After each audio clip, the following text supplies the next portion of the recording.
Hello and welcome to episode 104 of Tom's Hirschsprung's podcast. I am delighted to be joined this afternoon by Tiffany. Tiffany, welcome to the podcast. Thanks. Thanks for having me on. This is exciting. It is. It's very exciting. As you said, it's your first. There's like a lot of people who come on, they say it's their first ever podcast. It's always very exciting for your first. Yeah, this is awesome. We've got some really interesting topics to delve into today that I'm really interested to talk about, to speak about with you.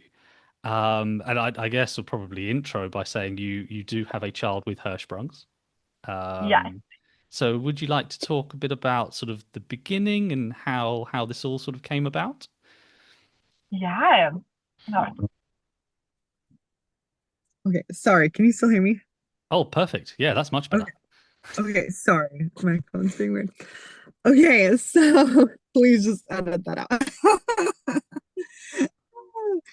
Okay, so my baby, he is almost 5 months old. His name's Hasten, like Jason, but with an H, Hasten. So we had an amazing home birth. He's my fourth baby.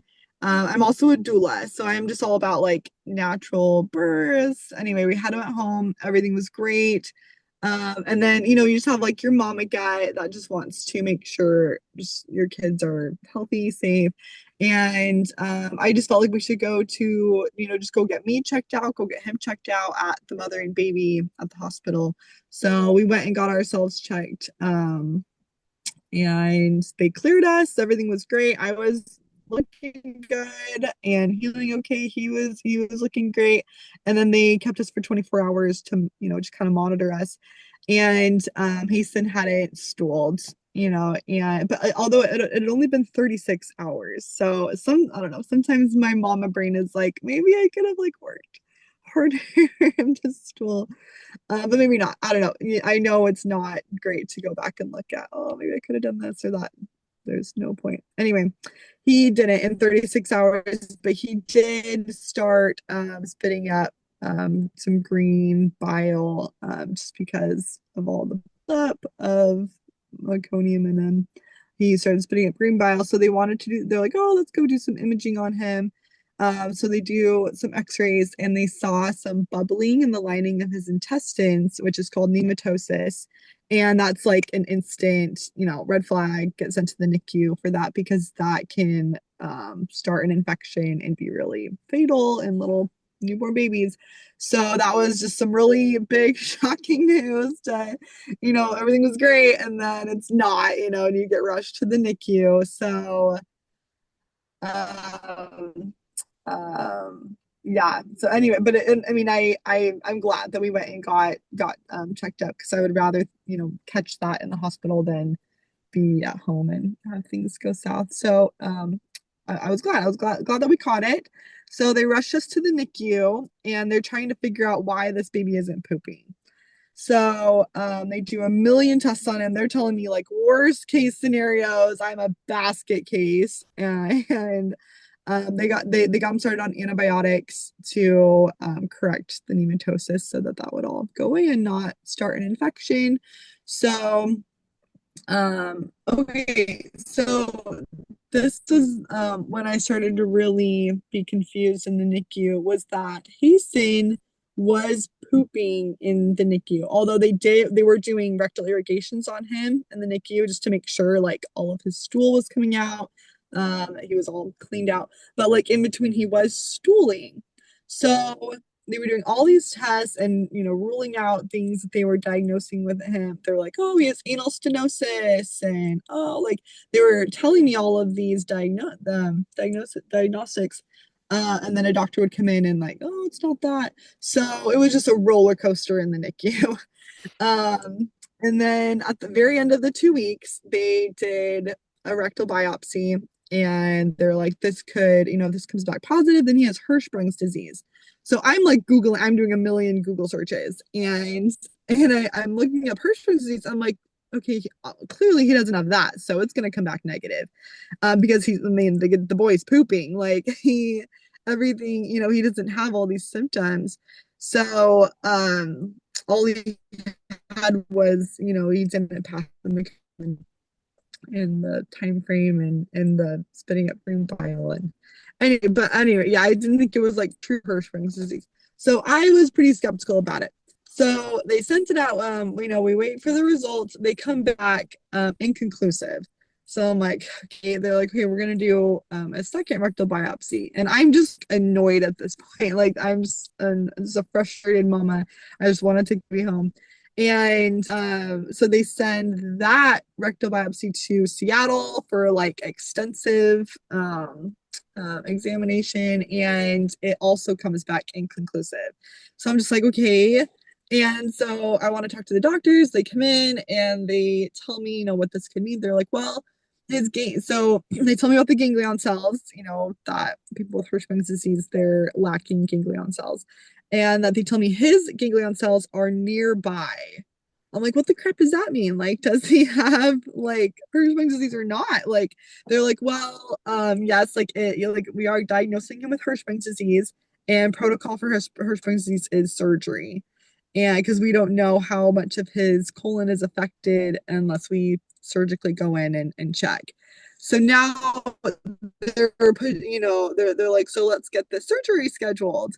And I'm like, back up now. Like, I don't want to cut him open and remove his colon. Like, it was all just so much to me. It was so overwhelming. And I'm like, the kid is like barely 2 weeks old. And I just want to try like other outlets. They're like, no, there's no other outlet. And my mama was just screaming, like we could figure this out. Don't hop on a surgery right away. So they sent me home. They're like, okay, well, if you're gonna go home, we want you to keep doing these 2 rectal irrigation every day, morning, night. So I'm like, okay, yeah, like just get us out of here. Like I'll do whatever.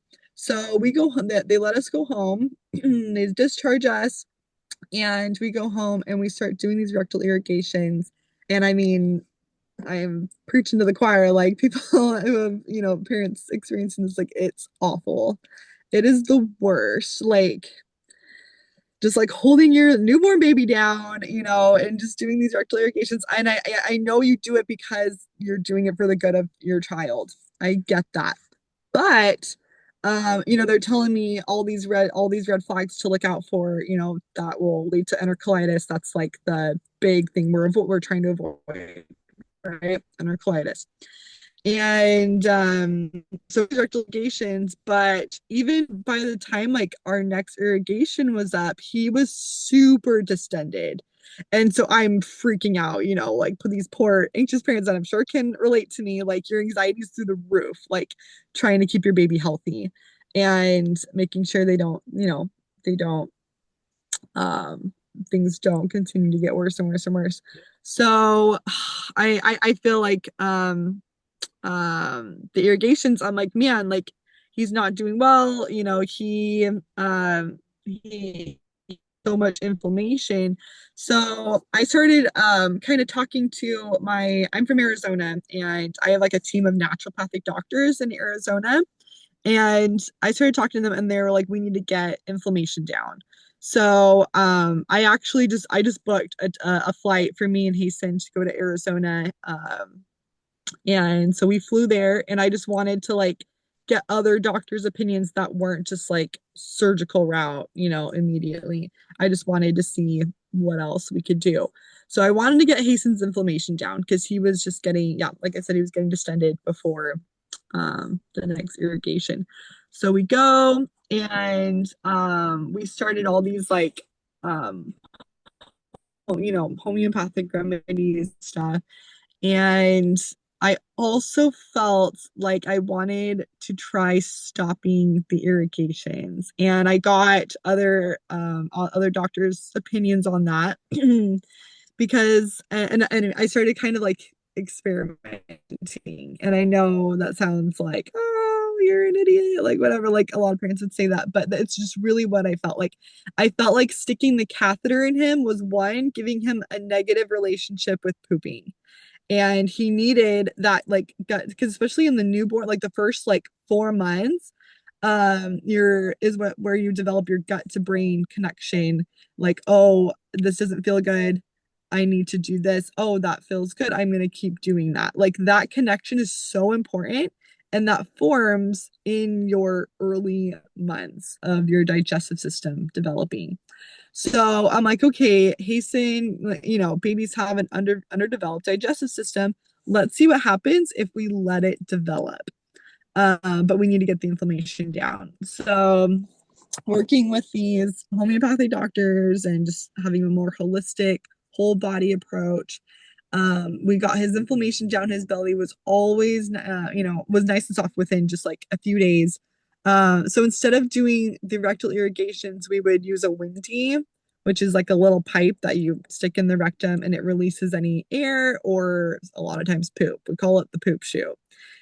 And so what happened using the windy was that instead of spending, because it would take us like 15 to 20 minutes to irrigate this baby, and it was miserable. He's screaming the entire time. Like he just was like his nervous system, like everything like that I noticed about my baby was just negative. Like I had this sad, anxious baby all day doing these rectal irrigations. And I was a very sad, depressed mama, like all throughout the day, because I would just be dreading the next irrigation and, knowing that it was coming up and waking up in the morning. I was just dreading the morning. Like we were both just very sad and depressed. And Hasten, okay, sorry, this is still when we were doing the rectal irrigations. He was like very tense, and he wasn't before we were doing irrigations. So now we're following, protocol. We're doing what the doctors say, but he was not doing good. Like so, and your nervous system and your in order for your digestive system to form, like you need to be relaxed in order to be stooling, and so everything was I felt was working against his body. So those things didn't really make sense to me. I felt like doing the standard protocol and doing these rectal irrigations was leading us down a road towards surgery. So yeah, I just kind of that's what I tried to do something different. Using the windy, he would expel everything within 5 minutes of using the windy, as opposed to 15 to 20 minutes of screaming, crying baby with the rectal irrigations.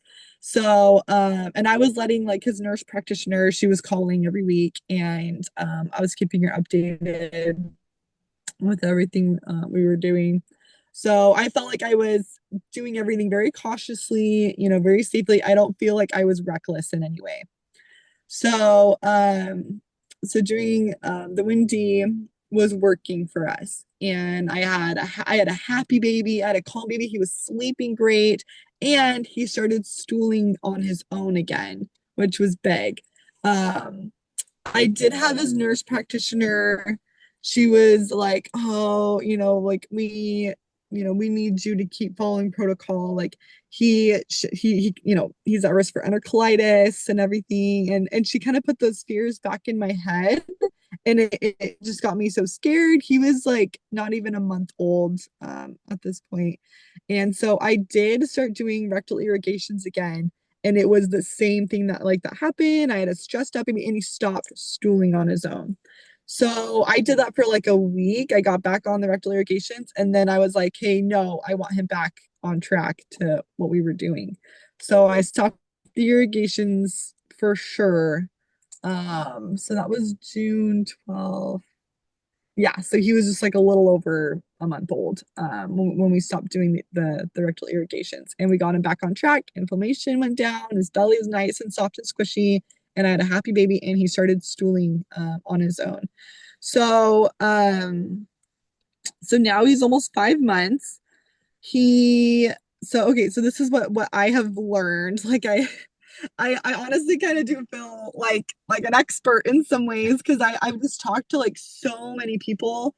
We're working with GI specialists. I'm working with craniosacral therapists. We go and get Hasten chiropractor adjustments just to make sure his body is all in line. Like I'm doing everything I can to aid him so that he can stool the easiest. So things that I've seen that have helped. I've been off of gluten and dairy. He's exclusively breastfed. So I've been off of gluten and dairy and soy and eggs. Okay, so I've noticed that soy and eggs specifically make him really congested. And honestly, I still don't know what that is. Like I've talked to so many doctors and they, yeah, like he must like I've gotten him like allergy tested. We went and did like an actual like allergy test and everything came back that he's not allergic to it, but he could just be sensitive and he tested. So when he gets congested, I've noticed he doesn't stool because he can't like fully like relax because babies through their mouth, yeah, their nose. So he can't. So in order for him to stool, he has to be like completely relaxed because people with Hirschsprung's disease normally have like a shrunken or a shrunken or a tight sphincter muscle, or their rectum is shrunken. So I'm like, okay, if that's the case, then he needs like we need to be just be doing everything we can so that he's like completely relaxed so that his digestive system can like fully be fully function to the best of its ability. So so yeah, so okay. So sorry, back to like what we do for Hasten. So we do like a morning and night routine, like his morning we do a morning and night routine where sorry, oh man, I'm like I hope am I being like clear? Absolutely. Am I Yeah, no, being absolutely. clear enough? I've got it all down at the moment. I Okay. absolutely know what you're talking about. Okay. You know what I'm talking Oh, about? absolutely, yes. Yes, Okay, definitely. okay. Just cut like all this part out. Don't worry, I will. Okay, so Hason's almost 5 months old. He stools every morning, like clockwork. Like we have him on a really good routine. I feel like his body has just kind of learned this cycle of we do a morning routine and a night routine, which includes like a homeopathic remedy that helps him like digest breast milk. I take like digestive enzymes. I also have upped my magnesium intake, probiotics, and food enzymes. So everything that I'm taking is helping me break down everything because breast milk is made from my blood. So I'm really careful of everything that I'm taking in. And then I give him probiotics, his homeopathic remedy. We do castor oil belly rubs, and we put magnesium on his feet every night. And and then in the morning so okay, so when he stools it like has to be in the morning. That when he's like the most at rest, he's relaxed, like completely relaxed, and then he'll stool between like 6 and 9 a.m. Like if he doesn't stool by 9 a.m., like then I mean the day gets busy. He has three older sisters and he doesn't get to relax as much. So that's been like key is making sure he's in like a very like relaxed state to help him stool. So okay, and any like long pauses also just like edit it out. I will. Don't worry. I've got my timestamps. I'm editing all of it. Don't worry. But yeah, I think this is a fascinating story. And there's little bits that you said there. It's quite a bit you said there that I find really interesting. Things like the gut and brain health. I think I was certainly aware that that was, a huge part of a lot of people with stomach issues, not necessarily Hirschsprung's, but obviously with Hirschsprung's as well. Um, and I didn't realize that that was all developed within the first few months. I thought that was a lot later on. Yes, yes. A lot of the just like our whole sorry. My like mom brain doesn't work sometimes. Just cut this out. Um, oh, sorry. I'm just trying to like make That's sure all I'm right. like clear and I don't sound dumb. We've got loads of time. But Go for it. yes. Okay. Okay. Okay. Okay, so yeah, our gut is like our second brain, and the connection that we develop like with our guts and our brain, yeah, they form like right in those early years. Very important. It's really like the first like 4 months, and I just find that so interesting that yeah, I don't know, like just standard protocol, like I feel like they make it standard protocol just for every single case. They just put a blanket over a Hirschsprung's disease case that everyone needs this, just to kind of, because like every case is so individual and unique that it would be too much to like really formulate like their own care plan. So I just feel like they just put a blanket over it all and just have the standard protocol. Everybody needs to do this. So that's where I'm just questioning it all, and I want this all to get out there a lot. Yeah, this I want it to be a more like common thing. Oh, sorry. It's all right. I All want it to good. be I want it to be more widely known, so Yeah. that there can be more research, so that every individual case can have their own specific care plan, like for that individual. Yeah, definitely. I think that's really interesting. You're absolutely right when you say everybody's different. I mean, I guess if everyone was the same, I wouldn't have a podcast. So it is good that everyone's different. But everybody, because everybody has sort of different parts affected, whether you've got sort of short segment, long segment, total colonic, whatever that may be. With Hasten, was it, were you ever told how much was potentially affected? So his GI specialist, I've worked with two different GI specialists. Like I have seen so many doctors. I've seen so many doctors just to get, like, I want to hear what everyone has to say, and everyone's opinion, so that I can, best go about this for my son. Both GI specialists have told me that he probably has like super short segment Hirschsprung's disease. So I'm like, okay, well, if that's the case, can he manage this throughout his life? And they both said, yeah, they can. Like, and it's because how I see it. I know, and it's crazy, like talking about this, like ever since this has all been going on, how many people have been like God has just sent into my life that have had issues with like constipation and certain things.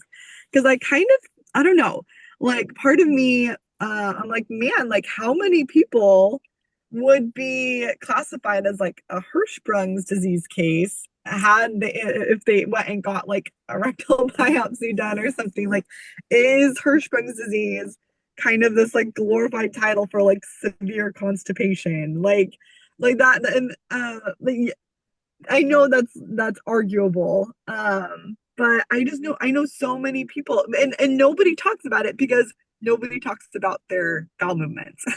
No, no, that is the thing. That is the thing, and you're not the first person to have said that to me. That I mean, because the general sort of amount of people who have Hirschsprung's generally is around 1 in 5,000. Is what's been told to me and printed in all sorts of journals all over the place. But then speaking to a lot of GI specialists, they have said to me, actually, we think it's lower than that. I've had some that say sort of 1 in 3,500, 1 in 3,000. So, and we'll never know the proper answer. Like we'll never be able to count them and all line everybody up in the world and say, have you got Hirschsprungs? Have you got Hirschsprungs? But Mhm. it's interesting that that number is potentially lower. And I can't say that I have mountains of evidence to produce for that. These are just through people I've spoken to. Um, but it's interesting, especially with super short segment or short, really, yeah, very short segment. The amount of people who are potentially don't know that they have Hirschsprungs, I think would be a because I don't speak to many parents who have children who have short, like really short segment. And is that just because it's really, really rare, or is that because people don't know they have it? I don't know. It could be a really interesting Exactly. And topic. that's what his GI specialist said, is that it is more rare than maybe, yeah, it's put out as that it's like true Hirschsprung's disease. Because when I think of disease, I'm like, because that's what made me really question. I'm like, why is this called a disease? Is it because every like all so many cases that I'm reading on these Hirschsprung disease pages on Facebook about everyone's stories with their babies are very sick. Mm. Like, and is it the hurt, like the lack of ganglion cells that's making them sick, or is it the care plan they're going about? Because if you have inflammation in your body, you are at greater risk for infection.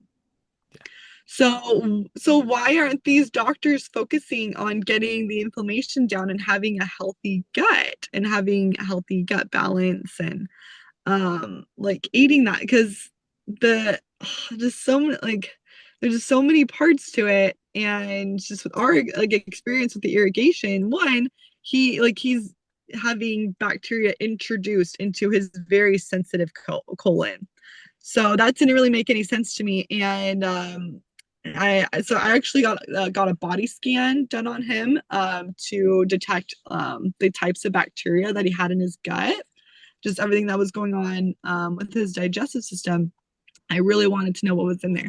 So he had parasites, and I got me done too, and I had parasites. So I did like a parasite detox cleanse. Like if you have parasites, that's gonna really affect your gut, balance. And if he like his gut is so sensitive, everyone has parasites. If you've eaten like fish from a restaurant, or if you've eaten fast food, like if you've swam in a lake, you probably have parasites. But typically, like with healthy people, you have just a greater amount of good gut bacteria that it can override the parasites. But if you don't, then those parasites can really cause a lot of havoc in your digestive system. So and these babies, like they're really sensitive. And so obviously we wanted to do what we can to like get rid of parasites, but he had like a lot of parasites, and the bacteria that this doctor saw was specifically bacteria found in hospitals, so from hospital equipment. So I thought that was very interesting, and that's what really made me want to like stop doing the rectal irrigations. So so yeah, doing all my research on the surgery for Hirschsprung's disease, and then talking to his surgeon and asking him very hard questions that maybe not a lot of people ask him because they just do whatever the doctor says. I'm like, okay, bottom line, it really looks to me like he has the same posing risks whether he does the surgery or not. Because yes, right now he's struggling with constipation. If we go through with the surgery, yes, everything can go great. He may not have any issues for the rest of his life. That sounds amazing. But that's not, you can't guarantee me that 100%. And he says, no, I can't. He says yes, that could happen, but he could also still be at risk for enterocolitis. He can also deal with severe constipation. He can also possibly experience incontinence throughout the rest of his life. He could possibly need a repeat surgery. Like, so everything, I'm like, where we're at right now for our individual case, it sounds like the best thing for my son is to just approach his condition with a whole body approach and just try to manage it with an intact colon. Yeah. Yeah. No, it's such an interesting it's such an interesting topic, especially with Hirschsprungs, because everybody, like you said, everybody is different. And I think sometimes the one size fits all approach isn't necessarily possibly the way to go about it. And I'm always open minded with Hirschsprungs and treatments and whatnot, because over the last couple of years of doing this, I've learned so much of just everybody's different stories. And I'll be really interested to sort of follow how your story goes, because if, let's say, I mean, if everything continues the way it is and it's all going really well, you could very much be a medical phenomenon in years to come. Well, and I believe the body is so smart, and Mm. it's like our body is capable, of way more than we give it credit for. And I mean, because we know what we know. We know that surgery can correct like certain things, and that's just what people feel safe with, just going with what what doctors know. But yeah, I feel like testing the boundaries and seeing like if there's other routes is really like I that's what we're doing here, and I feel like that's best.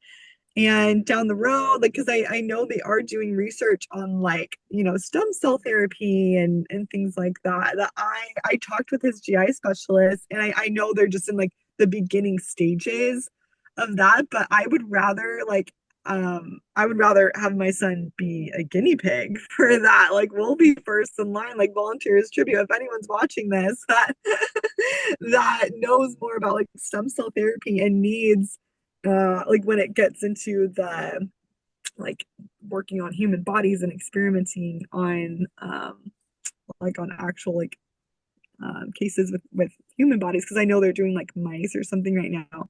But I would much rather do that than like go through with a surgery. Like Yeah. I would be very interested in knowing like how the body can develop and adapt.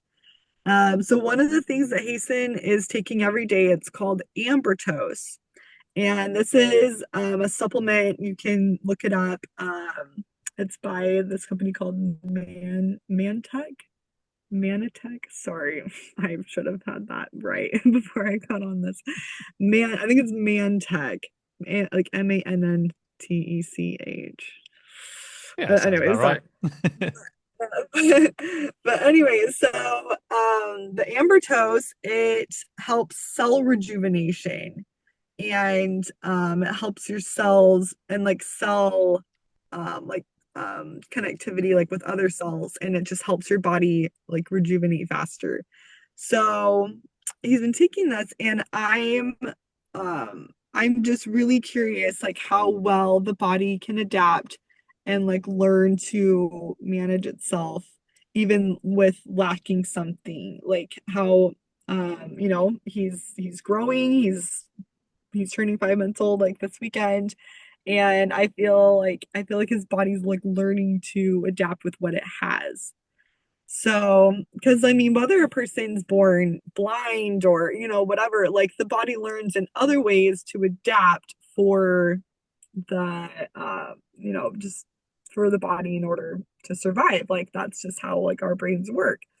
So yeah, the body's really really smart, and Hasten will just be kind of an interesting case to see if he can adapt to that. And also Yeah. just with us, like if he needs his whole life to be gluten free, dairy free, soy free, have like a very specific diet, like I'm willing to do that. I'm willing to teach him like how to manage this, instead of like having to teach him how to manage a colostomy bag, or all these things. Like you gotta pick and choose, you gotta pick your battle basically. So I would much rather battle this with Yeah, like a whole body approach.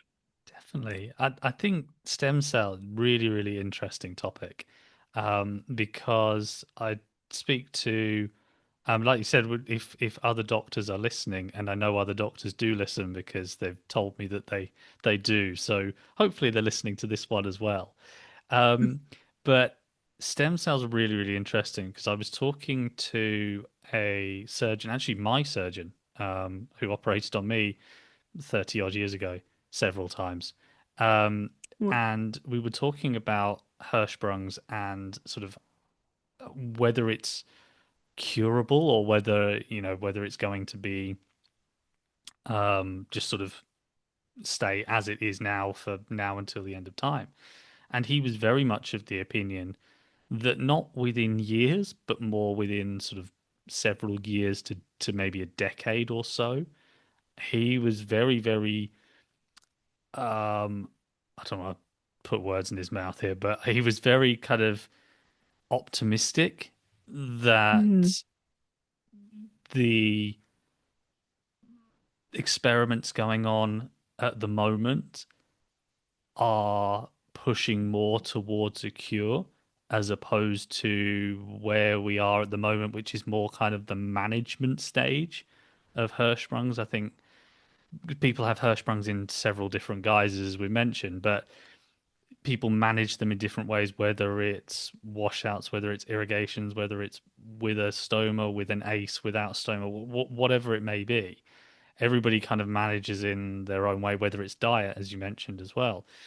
But to have a potential, whether it's regrowing ganglion cells or whether to have a potential cure in decades would be really, really interesting. And I'm following up with having doing this podcast for a while, you make sort of connections within the doctoring world, and I'm following up with lots of people. So hopefully, when if I'm still doing this in 10 years' time, who knows?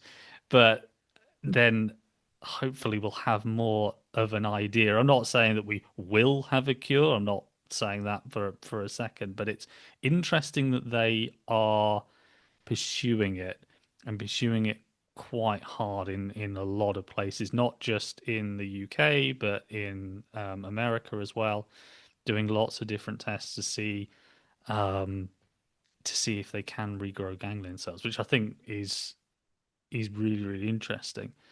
And just on the point of ganglion cells, sorry, go on. Oh, really quick, like so how I think about it, like we're in, 2025 here. Like if Yeah, you can grow a fetus outside of a womb, you can friggin' turn a male into a female like these days. Like, yeah, like why can't we give my son ganglion cells? Like that's like what I've asked his surgeon, that's just my question. I'm like, why can't we? Because I'm sure we can. Like it seems like a no-brainer to me. So yeah, with stem cell therapy, yeah, with what the research they're doing, I do hope that we find yeah, like a cure for this, of how to better manage it.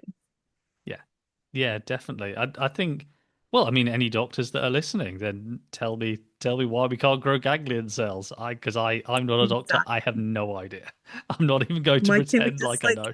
implant ganglions? I was like, I don't know. Like, I don't know. I'm optimistic, having spoken to this surgeon, that yeah, that he's very optimistic and he knows a trillion times more than I do about everything. So mm, yeah, it'd be really, really interesting to follow that up in several years' time. And especially, if we were to have more of a, whether it's a cure or whether it's a better way of managing however it comes, it would obviously be very important for, well, children who are a few months old at the moment, like Hasten, which would be really, really interesting. So, and there's another part you said in your story when the doctors mentioned that ganglion cells were nearby but not in the right place. What did they mean by that? Because I've never heard that before. I know, right? It kind of made me wonder if, like, who know, like, what is the normal amount of ganglion cells Don't know. in like a colon, you know? And ever since talking about this, with how many people have opened up to me about their bowel movements, Yeah, because yeah, that's not just like a normal topic that people talk about. But it's made people question, like, oh, maybe I have Hirschsprung's disease.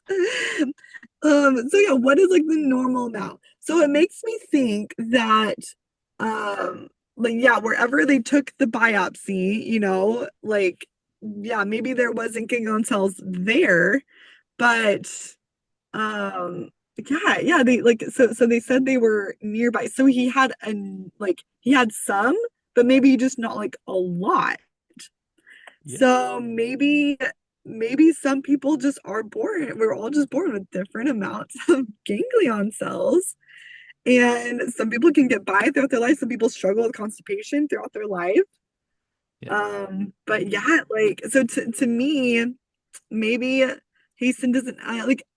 maybe he doesn't have like true Hirschsprung's disease because he doesn't have all the symptoms and he is not sick, like because I see with a lot of cases like on these pages that I'm on Facebook is that their babies they're sick, their 2-year-olds have been sick since they were diagnosed and they had the surgery, and they've been sick their whole lives and they've gone into like some of these stories like they go into the hospital with enterocolitis once a month. Like these babies are sick, they're having a hard time feeding, they're having a hard time keeping things down, they're spitting everything up, so they're not gaining weight, they're not on they're not on their growth chart, like following along with their growth chart, and so they're behind, they have low, they have low, their weight is down, like it's just hard for them to keep on weight.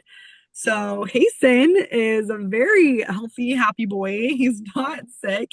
He doesn't, I mean, he spits up sometimes, but it's like a normal baby spit up. Like, and yeah, like nothing about that kid is sick. He's following perfectly along with his growth chart.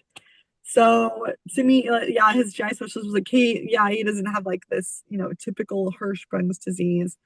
And then yeah, just like the word like Hirschsprung's disease, like why? It just makes me think it's called a disease because a lot of people, I don't know, I don't believe it's being managed in like the best way to make these babies healthy and have a healthy digestive system, especially like without inflammation. And that they're sick and they're just like greater risk of getting sick, just because of just what we know now. So I want there to be more research done, more just looking at like holistic ways of working with the body instead of like doing interventions that work against the body. Hmm. Yeah. No, that makes absolute sense. And I think it's probably called a disease because Harold Hirschsprung said it's a disease. I don't think it's as simple as that. The guy who invented it in 18 something or other probably just said, yeah, it's called, my name's Hirschsprung and it's going to be a disease. It's called Hirschsprung disease. I think Well, that's I that's don't probably about as like simple as it because that. disease, like I know what you mean. Yeah. But it's probably just as simple as that, I reckon. yeah, because it sounds like something like leprosy that's like that can get like worse and worse and worse, Yeah. Yeah, no, I know Okay, what you that may mean. have been I you know can what you edit that mean. out. I know we've gone slightly off topic, but it's cool. And I guess you mentioned about how Hasten is now. And I guess my final question really is the future for Hasten. What do you see in his sort of near future? So I asked, I talk a lot about this with his GI specialist, because we are going to be starting him on solids in a month, and so how I look at it is, we're just going like he needs, high fiber, low like low, sugars, like anything that can cause inflammation in his body, like he can't have. Like we're just not even gonna risk it. So we're just gonna keep him on very like just high fiber foods and just do all that we can, keep him on the probiotics, on all these supplements. And if and so we'll see how it goes. Like I wanted to talk to his GI specialist if yeah, just whatever we can do to keep his stools soft and easy to digest and pass. So that will be pretty telling, like how things are going to be going from there on out once he turns 6 months. So, but I mean, talking with his GI specialist, I'm like, okay, so let's see, like, worst case scenario. I mean, worst case scenario before surgery, obviously, because surgery is like my last resort. Um, because once in a while, like, I will give Hasten like a suppository, like if he's congested and he's just having a hard time like relaxing and expelling, then I'll give him a suppository. Um, sorry, sorry to be off topic. My brain is all over the place. Go for But it. with the suppository, so times that we use the suppository, like when I stopped irrigations, I would use the windy, to help him like pass gas, kind of like I would call it like we would decompress him. And I'm like, all right, it's time to decompress him. So we use the windy, get out all of his gas. If he hadn't pooped, we would use a suppository. And talking to his surgeon, I'm like, what if we just suppository morning and night instead of irrigated? He's like, yeah, that's fine. And like, as long as you're getting, if you feel like it's getting everything out, which like I felt like it was, I'm like, okay. And like, it just made no sense because I felt like suppositorying him took literally within 60 seconds, everything would come out. That took 15 to 20 minutes to like flush him out with this irrigation. And at least with a suppository, he was still like pushing, because with irrigations you're not pushing at all, like you're doing everything for him and it's ruining that gut to brain connection. um oh shoot, sorry, my phone just went over. um so anyway, the suppository was really helpful in like replacement of irrigations. Like I said, I was letting his surgeon know all of this the whole time, so I felt like we were doing everything very cautiously and safely. Okay, so going forward, talking to his GI specialist, I'm like, hey, like, worst case scenario, we suppository him once a day for the rest of his life. Like I asked if like, is that manageable?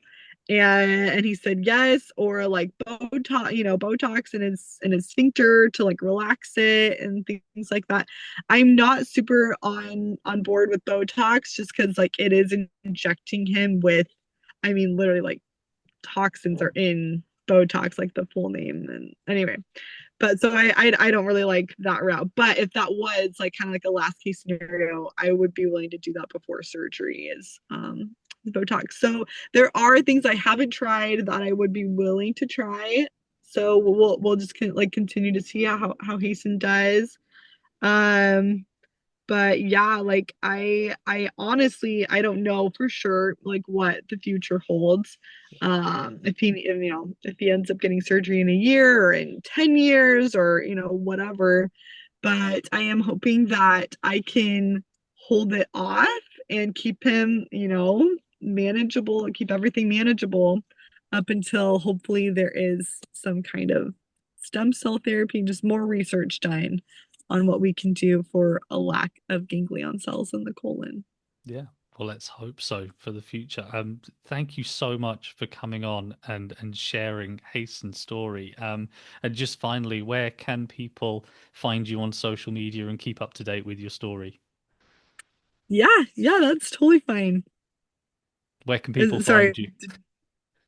So, you said how can people find me? Yes. Okay, so my TikTok is I'm a doula. If anyone needs an online virtual doula, I I know how to help you have a baby very, very quickly and as easiest as possible. So my TikTok is Labor of Love 247. I give really great tips on birth and pregnancy and labor and delivery and also postpartum. And then I'm also Labor of Love 247 on Instagram. But my personal Instagram is Tiffo247, Tiffo 247. Or you can look me up on Facebook. I am Tiffany Smith on Facebook. There's a lot of Tiffany There's a Smiths. lot. Fantastic. Or you can email me. Go ahead and email me, mommallama247 at gmail.com. mommallama247 at gmail.com. Brilliant. Well, thank you so, so much for coming on. And I wish you and your family all the very, very best for the future. Thank you so much, Tom. It was great to talk to you. And yeah, I'm honestly excited for the future. I'm excited to see what the future holds. And we're all just, kind of working together on this journey. It's exciting. So I hope you're the best too. Thank you.